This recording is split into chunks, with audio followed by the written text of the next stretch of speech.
So it's just sad, when like when the newbies come in, like some, not all, not all, I'm just going to clarify that. Some newbies come in and they think they know it all, and it's like, dude, you've been in this business 2 fucking minutes, like it just step aside a bit and just watch. It's all fine and dandy if you're if you're very athletic, but you're going to probably end up breaking your neck or an arm or a leg or whatever, and then like what's going to happen, and like, they'll end up in wheelchair or whatever, I've injured like my spine. I've broken my nose 4 times. That's what you could probably tell. I've had injuries in the past, but in saying that, like I've been in the industry for 24 years and I haven't had major injuries because of the advice that I was given, from Hogan. Keep your boots to the mat, create health, last longer.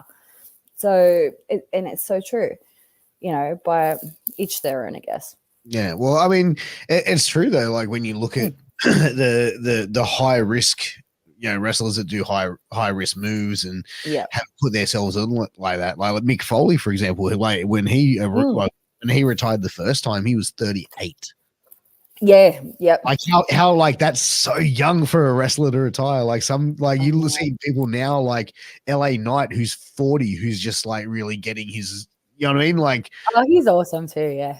It is, but it's like, you know what I mean? Saying like, but 38 to go, man, I'm going to walk away and retire at the peak of what the business was. That's pretty wild. You know what I mean? But, like he was pretty hardcore though. You have to admit that. Like he did not look like a worker, but that man, like he can work, and he was very smart. Like, but that's the thing about the old timers. Like, they knew how to tell the story. And you could make something look so nasty, but then it could have been like the lightest thing, like the lightest punch of the world, but they could make it look so realistic, and people are like, holy shit, and then they go home going, oh my God, like, look at this, like Abdullah the Butcher, so it's just, it's not, you don't have to hit hard to make something look hard, so to speak. Like you don't have to, like you don't have to fool, like, you're putting your body on the line, but you don't have to like put your body on the line as like, oh, I'm going to end up in a wheelchair tomorrow, but I don't know. It's just, like I said, it's changed so much, the business. That's why I had to step out for a bit. And now like just looking, stepping out and just like looking in, the whole business has changed, and that's understandable. We're a new generation, so like, I can't say, oh, like old school's the best school, but like I said before, for me, like I think like it works for my character. Yeah, I mean, well, I think it's also like I said, there's different styles for different workers. Not every style is going to matter. Like, not everyone can go and be like Rey Mysterio in 1995. You know what I mean? Yeah. Like, not everyone can go and do that, or be Psychosis, or go and be the Big Show, or, you know what I mean? Like, you've got to work with what you've got, and you've got to work within your comfort as well. Because if you're not comfortable with something, then obviously you can't do it safely. And if you can't do it safely, you're putting yourself and also your opponent at risk, which is against everything what the business is. So that's it. You got to keep each other safe. And honestly, like, I don't think anyone would really like, how can I say this without insulting? I'm just going to say it straight. Why fucking put your body on the line for $50? Why risk your life for $50? Like, it's just like, you want to make it look fantastic and like have people go, holy shit. But at the end of the day, you got to think about it this way.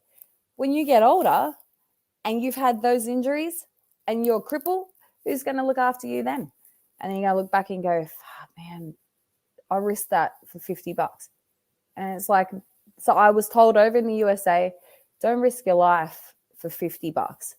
And it was like, man, it's true. But then like when you're in the moment of things and like the adrenaline hits in, you you're in a completely different mindset. So like I can appreciate and understand that too. But then when you walk away from it and like for a week later, you're like, man, like my back or my neck and then you think about like you risk that for $50. It's like, you kind of level it up. Like when you're young and stupid, you have hardcore matches and stuff like that. Like Flame and I, we had hardcore matches over the years when we were younger and like, hitting each other over the head with trays and all that beans and all that stuff, but like now I think about it when I'm older, I'm like, do I really want to risk that now? Like I'm older and it's like I've already been concussed so many times. So I'm like, shit, man. Like, and when you get older too, you have to understand, that like dementia, you could get in early dementia. Anything can happen, like brain rattle. Like look at all the footballers, for example, all the boxers and all of that. But like we all love this business, we do love this business. We're all stupid, like we're all stupid to a degree. We have to be. There's something fucked up in our brain, we want to go out there and put a fantastic show on and hurt ourselves for the love of the game, like the love of the business. And that's fair enough. And like I can appreciate that. And you know what? There's probably going to be critics out there that's going to be like, that fucking Nikki Nitro. It's like, but like it's just, I think about it now and like when I was younger, I'd risk shitloads for $50. But now I'm thinking like there's so much other things that I personally have to think about because I am older and like I have to think, well, I can't do what I used to do, but I can do this. So, like going out there and just putting on a show for people and like making people either love me or hate me is like that's the beauty of it, like for me. So but like, it's just like if I wish, like that wrestling, like entertainment wrestling could be sponsored because then like there's so many incredible performers out there and athletes that deserve to be paid a lot more money than what they get paid for to do what they do, to put a show on. But I guess it's always been like that in indie wrestling. So it's just, it probably would never change, but it's just the love of it. We all do this because we love it. And we love to entertain the audience.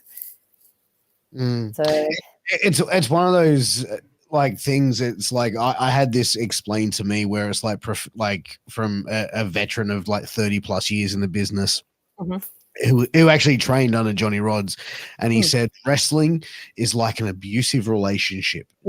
He goes, that's the way I see it. He goes, man, wrestling has fucked me. It has like done some amazing things for me.